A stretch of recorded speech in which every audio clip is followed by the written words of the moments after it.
Project Management for the Masses podcast, episode 112. Start winning by communicating better with Dennis Hong. Project managers, have you ever felt like you should get that promotion or a better job? Start a business, write that book. Have you ever felt you were made for more but didn't know where to start? Welcome to the PM for the Masses podcast with your host, Cesar Traci. Learn from the experts, think outside the box, have a voice, network, and be extraordinary. PM for the Masses podcast. Well, hello everybody once again and welcome. I'm Cesar Traci, your host, and this show is your weekly reminder, and sometimes bi-weekly reminder, that your career matters more than your job and that your life is a project and you are the manager. Whether you work for a company or for yourself, your job stability is really just your ability to land your next gig. So, join me in practicing intentional, planned, and value-adding relevance, starting right now. Good afternoon, Tracy Duez. How are you? I'm terrific, Cesar. How are you? I'm doing great. It is a Saturday here. It's a Saturday there in Houston too, I'm assuming? Yeah. Well, I don't. Yeah, you're in Canada, and I'm near Houston. So yeah. Yep. Yeah, it is. It is, and it's a good one though. Mm-hmm. Canadian week is only 6 days, so we kind of it takes a while, but then we get in sync again with America. Right. Yeah. So this is one of those weeks. Right. Well, and this is like daylight savings weekend here in the U.S. Do you guys do that clock changing stuff up there? We do that too. Yes. At least for now, but I don't know. Yeah. And, I work in a company that has people from all over the world, and it's a constant problem because, what time zone do we use to set meetings and things like that? So, and a lot of times we kind of miss each other because we miscommunicate, which is actually unplanned segue into today's topic, which is communication via, and in today's age where we use a lot of text. And I think, how'd you like that, Tracy? That was good. That was real good. I like that. Yeah. Communicating the time. Yeah. Yeah. So, before we start, I think I just want to admit here that I've talked about communication before, and I think it is kind of a topic that's being beaten to death sometimes. It's kind of very broad. Oh, we need to communicate better. I say, yeah, of course, right? And I think the other thing is like we all think that we do it well, right? We all think that we are above average communicators. But I really also believe that it's really what separates the high performers from the rest of the pack. When you think of people who do well, they get promoted or they start their businesses, or people who are the life of the party, people who people gravitate around them. They tend to be good communicators, don't you think? What? Are you saying something? Tracy, oh, yeah. You need to listen, Tracy. Exactly. Because you are an awesome communicator. I mean, after 112 episodes, come on.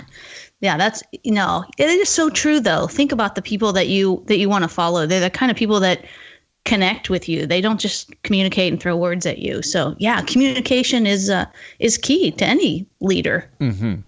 Yeah, and you and I come from an engineering background where we have a lot of techie people and these amazing professionals, but who are kind of object oriented, right? Like they like machines and circuits and nerdy geeky people, right? Well, you said it. That's very direct. I am one. Yeah, let's just cut right to the chase. Yeah, you're just all warm and cozy. Oh, yeah. Techie kind of object oriented people. Yeah, they're nerds and geeks like us. Right, and I think we all can get better at this communication, and because they can help us personally, professionally, and even romantically. If you're into that stage of your life. So today we welcome my friend Dennis Hong to talk about this. And throughout his professional career, Dennis has worked in multiple capacities where interpersonal communication is vital, from teacher of at-risk kids to customer service specialist to dating advice columnist. He's also a comedy and relationships writer, which is can either be an oxymoron or redundant, depending on how you look at it. And he has just launched a coaching service called Social Savvy Sage. SSS, Social Savvy Sage, it's hard to say, where his mission is to help people find success in their romantic, social, or professional lives by developing their conversational skills and, as the name implies, overall social savvy. And Dennis is on the line with us today from his home in sunny San Diego. How are you, David?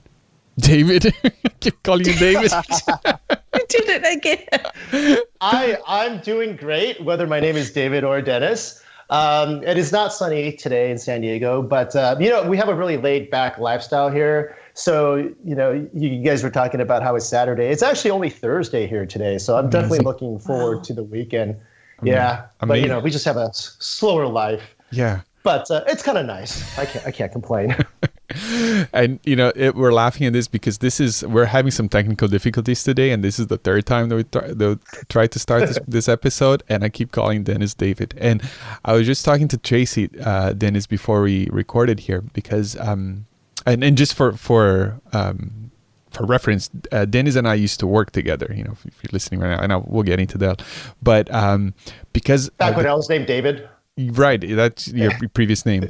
But the fact that we communicate at work mostly via text, I realize sometimes that I have actually never said people's names out loud until you meet in person, like a year later, and I realize, oh, wow, I don't know how to pronounce your name. So even though I looked at your name every day for 2 years, and I talked to you via Slack, we only met twice, I think, 3 times, I think. Which... It's another segue into the conversation we're going to have today. Wow. Yeah, I guess. Well, it's funny that you say that because I don't know if you remember our very first meeting, but it was at WordCamp US in 2015, I believe, 2015 it was 2015. And I remember meeting you, and one of my first questions that I asked you was, okay, so is it Cesar or Cesar? Because I know both. Right. And I just wanted to make sure because I had already, known you in an online setting for probably almost a year at that point, but I didn't really know how you pronounce your name. You're very You're very thoughtful, David. Yeah, glad to help, Cesar. Amazing. So Dennis and I worked together for 2 years at Automatic, and then Dennis has since moved on to start this new and exciting thing.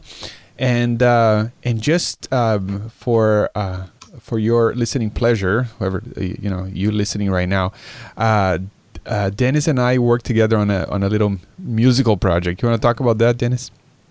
Sure. So Automatic is a remote company, and that means that we rarely get to see each other in person. It's funny that Cesar, you were just saying that we've only met 3 times in person, and I didn't even think about that because I feel like I've gotten to know you pretty well. But anyway, so once a year we have this thing called the Grand Meetup, where the entire company meets in person, and it's a week where we kind of just get to socialize and work, and just get to know each other. And one of the things that we started doing a couple of years ago was that all the musicians in the company will meet. We'll pick out songs that we want to perform. We'll practice throughout the whole week. And then at the end of the week, at the closing party for the Grand Meetup, we will perform all of our songs. And so the song we played was Johnny Be Good, which, if you've seen Back to the Future, plays a prominent role in that movie.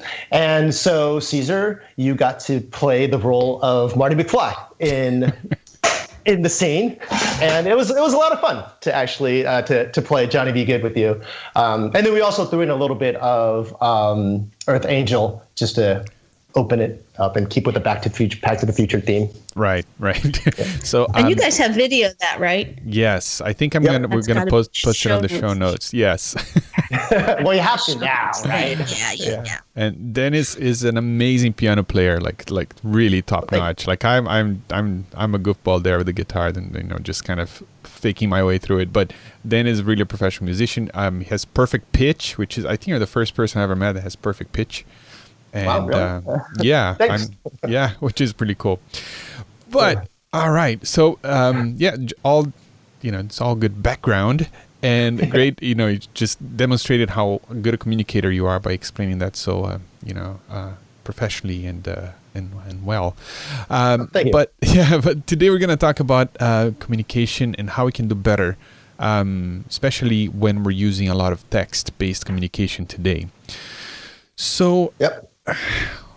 You talk about different styles of communication. So what are some of the different communication styles that people might use? Okay, so there are 2 rough communication styles that I kind of like to break it down into.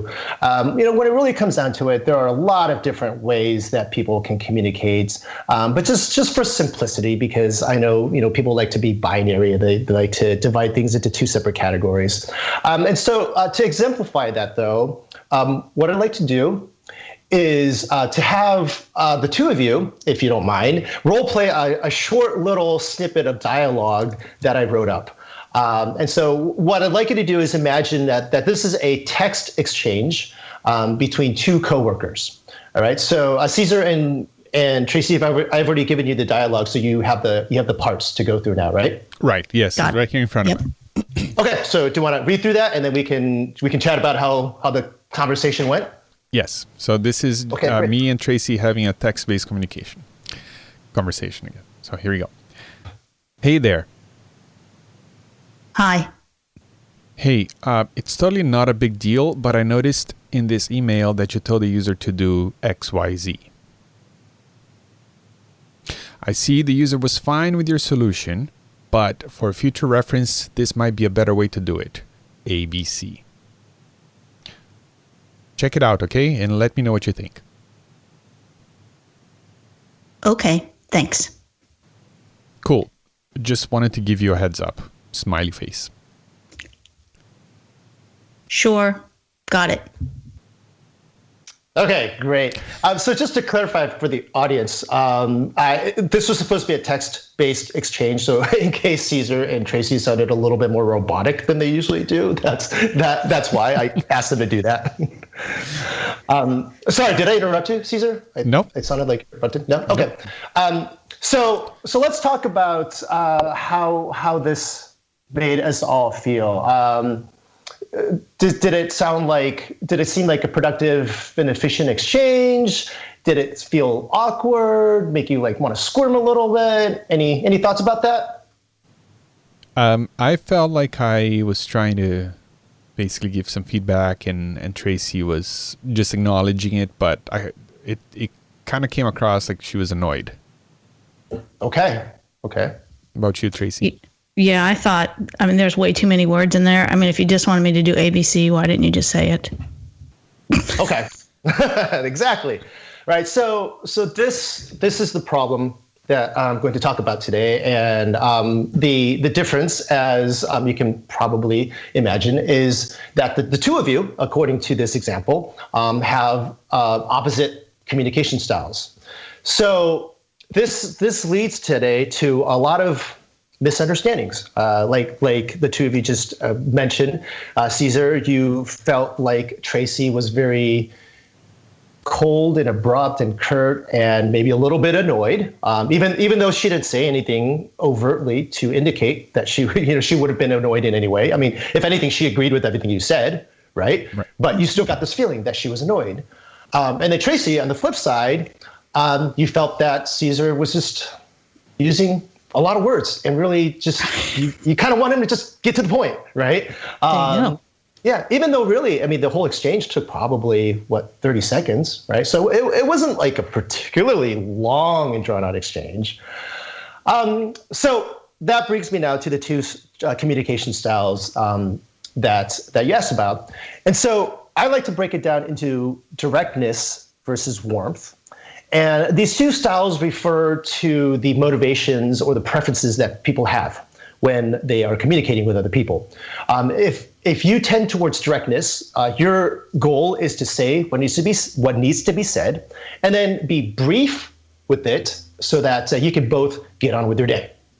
Mm-hmm. On the other hand, if your motivation or preference is towards warmth, then your goal is going to be to say what needs to be said, but to actually say it in a nice way so that you can both walk away feeling good about the interaction. And so when these two communication styles clash is when misunderstandings occur. Mm-hmm.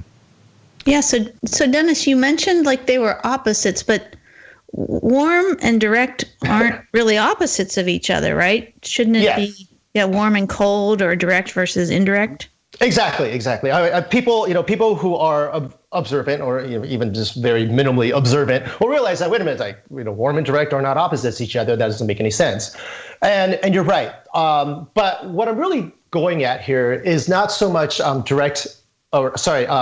opposite styles, but more motivation, right? So if you are a warm communicator, that is your primary motivation, is you want to be warm and friendly in your communication. And the side effect of that is that you tend to be indirect with your communication. On the other hand, if you are a direct person, that's your primary goal. You just want to be direct. You want to be efficient with your communication. But then the side effect of that is that you can actually come off as being a little bit cold. So that's why I feel that it would be appropriate to say indirect versus direct as the spectrum, or cold versus warm, because then what happens is that I feel like there's a very clear good and a very clear bad when you break it into polar opposites like that. When really it's just more about what your personal preference is, without a judgment about whether one is better than the other. Okay.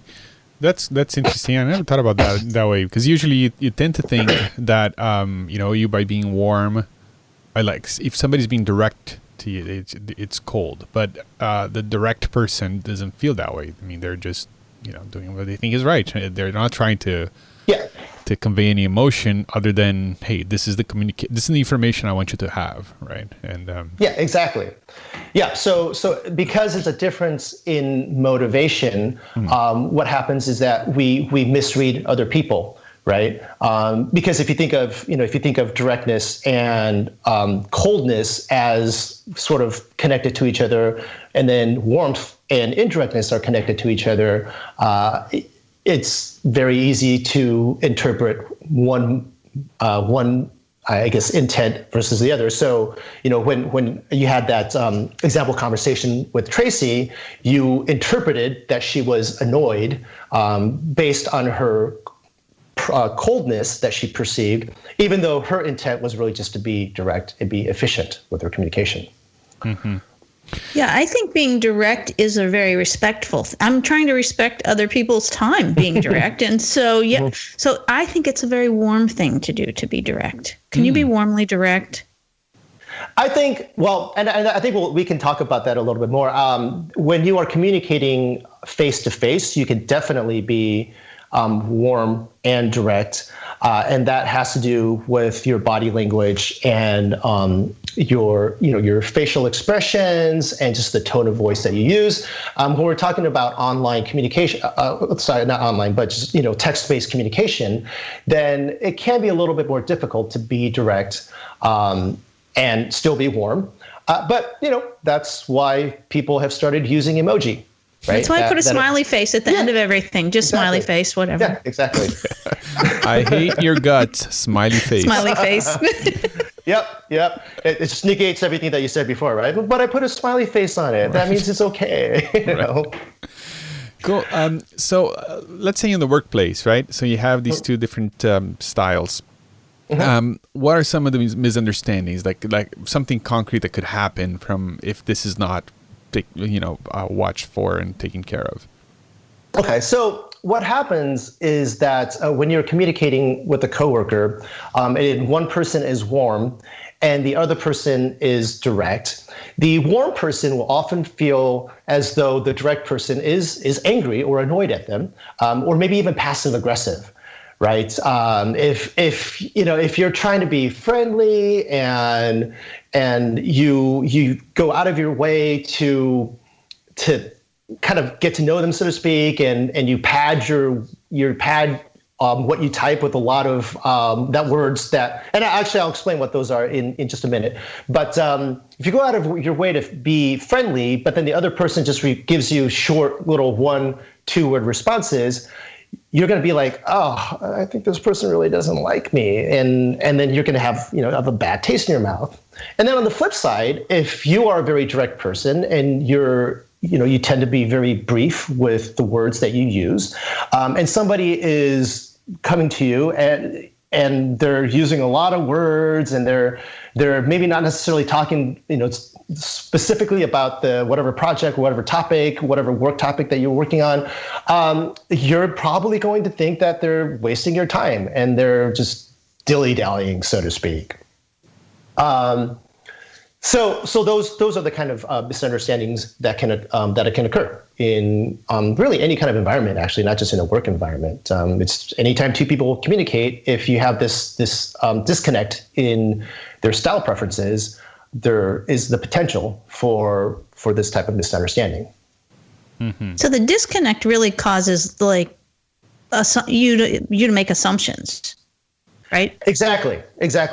And that goes back to the fact that, that's why I created the binary based on the motivations, because it's easy to mistake somebody's motivations just based on their words, where, they're just trying to be efficient with their communication, but you assume that they're annoyed at you, and that's why they're not very talkative.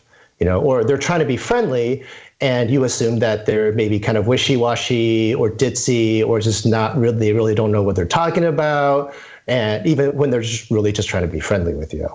And it's hard to say that that one is better than the other, right? Mm-hmm. Like there's a valid reason for both motivations, both preferences. Mm-hmm.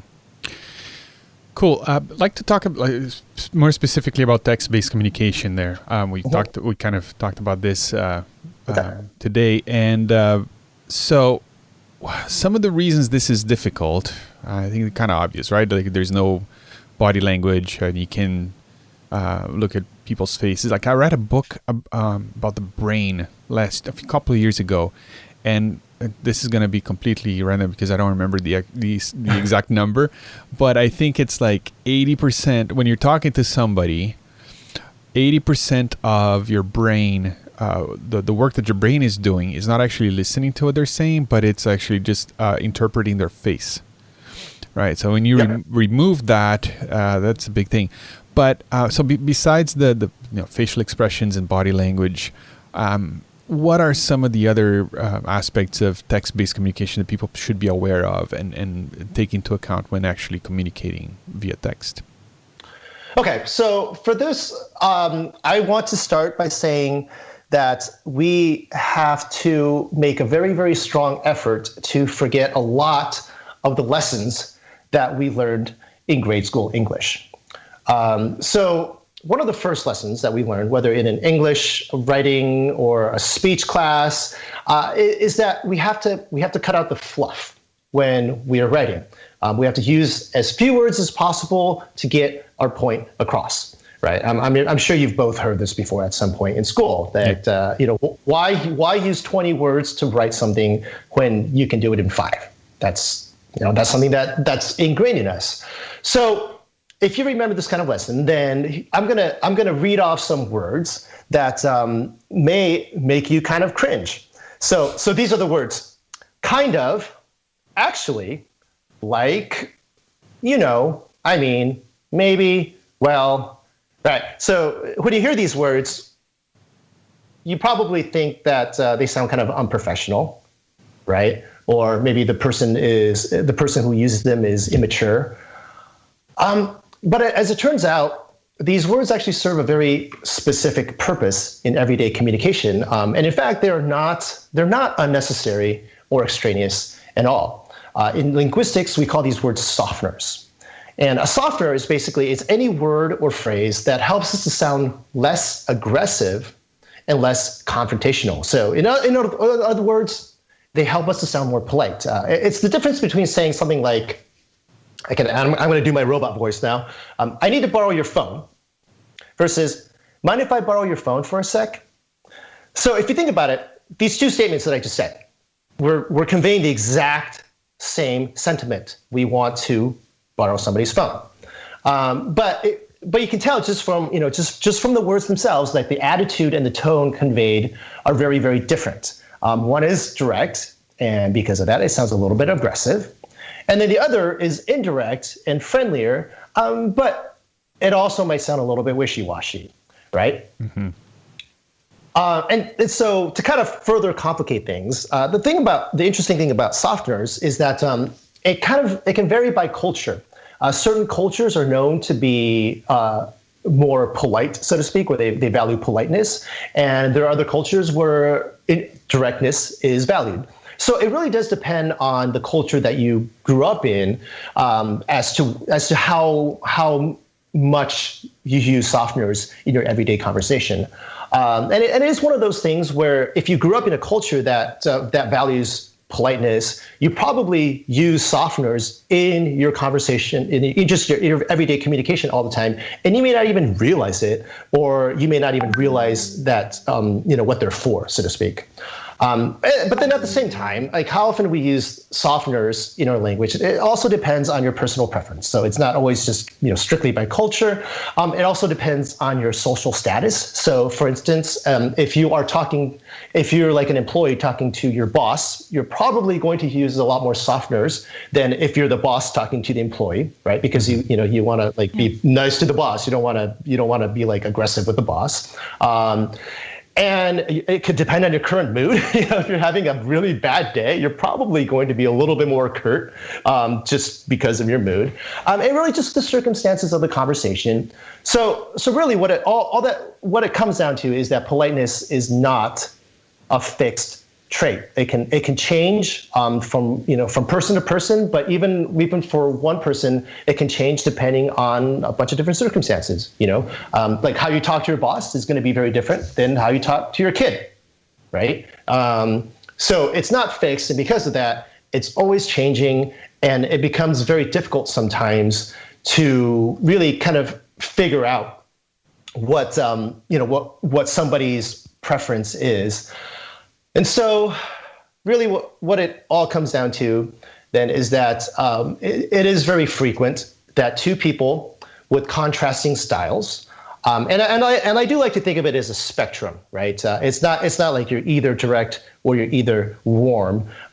Most people fall somewhere in between, and it's a matter of like how much they embrace either two. So Tracy, to go back to what you're saying, you can't absolutely be direct and warm, and sometimes if it's not possible, you switch off between the two, right? You can make some direct statements and then bookend those with some warmer statements, just to take the aggressiveness off of that. So these mismatches can occur quite frequently, and they do result in misunderstandings. And unfortunately, a lot of these misunderstandings are in the form of thinking that the other person has some sort of personality flaw. Mm-hmm. Right. So, like you walk away from an interaction, you're like, this person is just kind of an asshole, or you walk away and you're like, man, this person is really just wishy-washy or just ditzy. Like, do they even know what they're talking about? Not even realizing that there was a reason for them wanting to communicate to you in that way. Right. So, all right. And I think that makes a lot of sense. And I think we've all been in that situation, either on one end of the spectrum or the other. And I think one thing that really helps is when you work with a team and you get to know people on a more personal level, to understand how people communicate and understand their preferred, style. But in your opinion, what are some of the ways that we can actually make this better? So this goes back now to what I was saying about forgetting all the rules not all the rules, but forgetting a lot of the rules that we learned in grade school English. And so the problem is that back in the day, as recently as maybe like 30 years ago, text or writing was always meant to be a formal mode of communication. All right. If you wrote something down, it was a way to codify some piece of knowledge in a very formal way. But that's not how we use text-based communication today. If you think about it, when we email somebody, when we're text messaging somebody, when we're IMing somebody, we're commenting each other on social media. We're not making formal proclamations. We're having conversations. Like, we're having casual conversations, and we're basically replicating the type of interactions that would have been done via voice or in person 30 years ago. And then the irony is that, in fact, I would argue that most people prefer that mode of communication today. So let me ask you this. So let's say you're about to contact a friend about something. Maybe you're making plans for the evening to go out. Would you rather text them, or would you rather call them on the phone? Myself, at this point, at this day and age, probably texting. Right? Yeah. I want to Tracy? call them. It takes way too long to go back and forth, especially if we don't know where we're going, right? And then Okay. I don't care. Where do you want to go? I don't care. Oh, that's just get on the phone and tell me where we're going to go. Okay, fair enough. I would argue, though, that, Tracy, you're in the minority on this one. When I've polled groups of people about this, I would say that the majority of the people out there today would rather just shoot out a text. And in fact, I have to say, like, speaking for myself, if I'm like sitting at home, if I'm like working, whatever, and my phone rings and it's from a friend, or my wife, I'm usually thinking, oh my God, this must be serious. I'm not thinking that it's like a casual call, because it's just much rarer these days that people will like want to actually talk on the phone or communicate in person. People would rather text. Yeah, I'm just old, I think. That's what it is. I remember when phones used to, like, you have to dial them, and they actually did have bells in them, and they rang. So maybe that's what's wrong, right? Yeah, absolutely. Yeah. Actually, Tracy, do you mind if I ask how old you are? Good question. 52. Okay, so I'm 44 myself, and Cesar, you're mid-30s, right? I'm 40. I'll be 41 this year. Oh, really? Yeah. Oh, okay. All right, never mind then. So I've found we're all that, old. Yeah, right. That from my experience, like studying text-based communication, Tracy, I believe that your generation and mine, we're the ones that have had the hardest time with this adjustment, because we're old enough where we grew up learning all those rules about formal writing, about writing essays and letters and all the rules that we stick to as far as being clear and concise with our communication. But then we are also young enough where we have to experience this change that's come about over the past 30, 40 years or so, that in communication, and it's been the biggest adjustment. For people who are millennials, so to speak, they're in their 20-somethings. Text messaging is probably ingrained. That's just their everyday practice. And then people who are older than us, they probably don't have to engage in as much of the, they can get away with not having to engage in a text-based communication on a day-to-day basis. Right. So I do feel like we're in that transition population where we really have to work at remembering that today, in 2018, text-based communication is not a formal form of communication. We have casual conversations via text, and because of that, we have to remember that there are words that we use, these softeners that we use in casual conversation that help us to communicate in a slightly warmer and friendlier manner. And then also, of course, the fact that we don't have voice, body language, and other nonverbal cues to help us convey our message. Yeah. The other thing too, I think, this is interesting that this has come up here, because I think Tracy and I communicate a lot because we do this together. And I think I'm more of she's more direct and I'm more of a warm style. And I was just looking through our text messages before, as we try to organize today's call, right?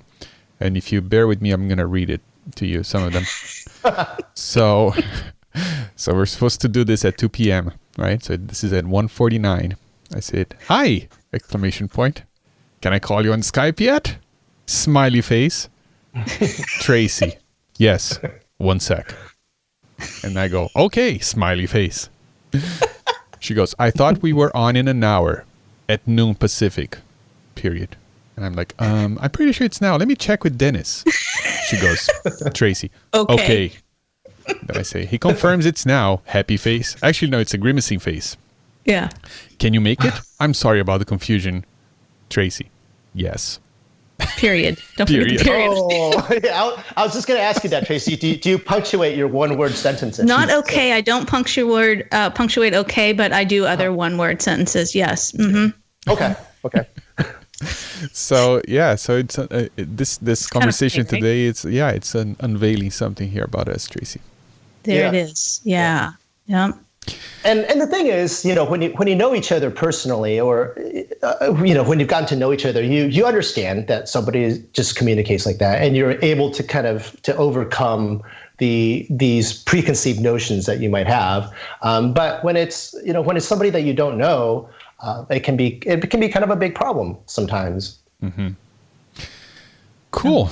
All right. So so this is really interesting. So all right. So it sounds to me like being a bit warm when it comes to texts. Text-based communication. I guess it doesn't hurt to be a bit warmer. I guess usually use an extra word here and there to kind of ensure that you are conveying the right thing. Is that what you're trying to get to? I would say that it's important to know how to do both. Mm-hmm. Right.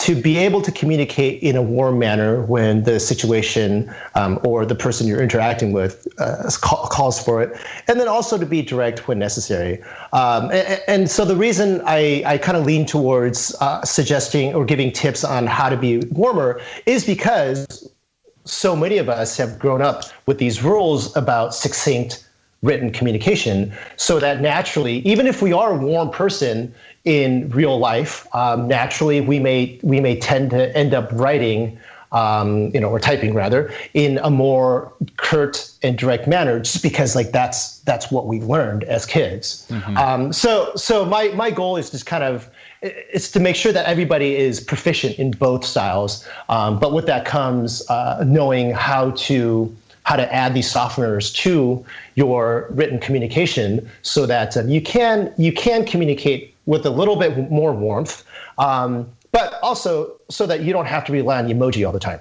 Mm-hmm. Because the emoji definitely, the emoticons help, right? The little smiley faces, they do absolutely help. But then I also know that a lot of people see them as immature or unprofessional, and they don't like to use them. So. Mm-hmm.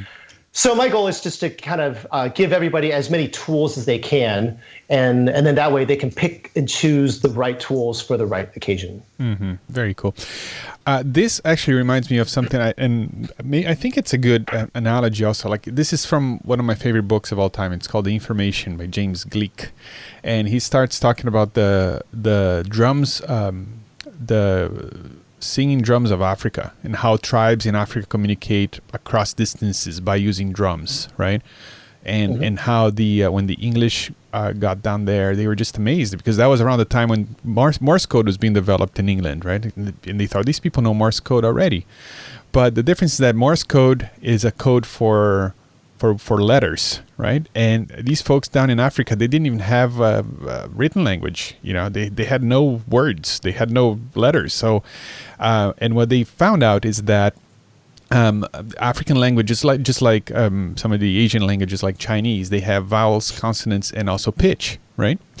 Or the intonation. And so when you communicate by drums, they had a high drum and a low drum. So they're communicating just the pitch. So it's communication without the consonants and the vowels, but just the pitch.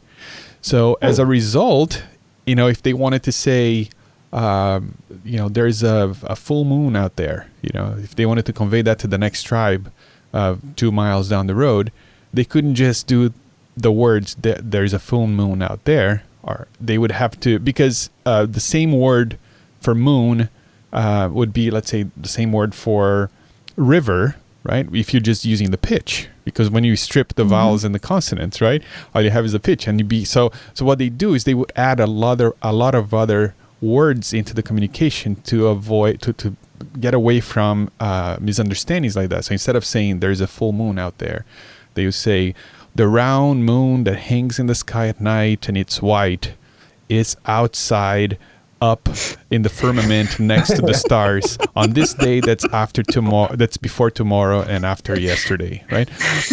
but because they lost vowels and consonants, they had to add the softeners, like it's almost like poetry, to actually, avoid misunderstandings. And I think this is a good example of what we're doing here, because when we are communicating by text, we're stripped away from body language and you can hear people's voices and facial expressions. So we have to actually make up for that in some way. And I think that's kind of what you're saying, isn't it? Exactly. Is that we have to modify our written communication in a way to convey our mood a little bit better, because we don't have any other way to convey our mood other than our words themselves, and the occasional emoticon, basically. Yeah. Right. Yeah. So I was wondering something. You're talking a lot, and Cesar, you actually triggered this because you talked about pitch. Well, Empire Little League Baseball. So I always so what we're talking about here in terms of the words that people use and how they communicate, it's the pitcher who we're talking to. So I know this is a little backwards, but is there anything that the catcher can do? Like the one who's receiving these words? Because Cesar just said, I'm just like, yeah, 1 sec. Okay. That's what and he's the one catching them. So do you offer any insights to the catchers? My insight would be to just be aware of the different preferences, right? It's just as long as you understand that people have different motivations for why they communicate the way they communicate, then you just have to make an active effort not to start making assumptions about them. So I wouldn't say that I have any specific techniques for interpreting words, because ultimately, if your response is okay, I can spend the next 40 minutes, just wrestling over that. I was like, oh, was that an angry okay, or was that just a short? And there's just no way to know. So the only way I can know is just to give you the benefit of the doubt and not assume that you're mad at me or you're annoyed, and just kind of go with that. So I guess the suggestion would be to give people the benefit of the doubt and refrain from assuming the worst about their intentions. Mm-hmm. Yeah. And I also think that in a team environment where you are working with the same folks over time, I think it's worth it to maybe do something like the axiology test, Traci, that you offer on your website, or any test that you can actually help understand people's motivations and values and where they come from and how they like to communicate, how they see the world, because that can educate, when you do get a text from, whoever, and it sounds a little angry or whatever, it's good to understand, okay, what are this person's love languages or whatever, whatever test that you've taken. So, the motivation, and that, hey, this person is tends to be more direct. And I think that's why, Traci and I, even though you and I have different styles here, we never had a fight about anything. We get along really well. I think we understand each other that way. Right? What do you think, Dennis? Yeah, and I think that is important, because if you are, I think the issue is that some people they overthink it, so to speak. A lot of the coaching that I do, I frequently there's a lot of it is dating coaching, actually, and so I'll have people come to me and they'll send me they'll send me a bunch of screenshots of a text message exchange, and they'll be like, all right, so what did he mean by this when he said this? And I'm like, I don't know. Like, just it was like a 2-word response. There's no way to tell. But then, you took this 2-word response, and your response to those 2 words was 20 sentences about assuming that he basically was angry at you. And because of that, that led to a disagreement because he wasn't angry at you. He was just, maybe he was in a hurry and he just wanted to, actually reply to you. So ultimately, it just comes down to don't make assumptions about the other people. And if you can't help it, because I know it's very easy to start making assumptions, just check yourself, catch yourself as much as you can. And when you reply, before you hit send, read your reply and try to see if you are making any assumptions about the emotional state of the other person in your reply. Very cool. Dennis, we're gonna add links to your website and to all that you offer on today's on show notes for today's episode at pmforthemasses.com/112. And that's for episode 112. But Dennis, if people are listening right now, they want to learn more about you and what you do and maybe get in touch, get a little coaching, in terms of getting better at communicating and so you can take things to the next level, where should they go? So my website is Social Savvy Sage, and yes, it is very alliterative. I figured it'd just be a little bit easier to remember. So it's socialsavvysage.com, and you can just go there and you can read a little bit about my background. I know that a lot of times when you're a self-professed like a dating coach or a conversations or social skills coach, the first question that people have for you is, what are your credentials? How, what makes you think that you're so good at this?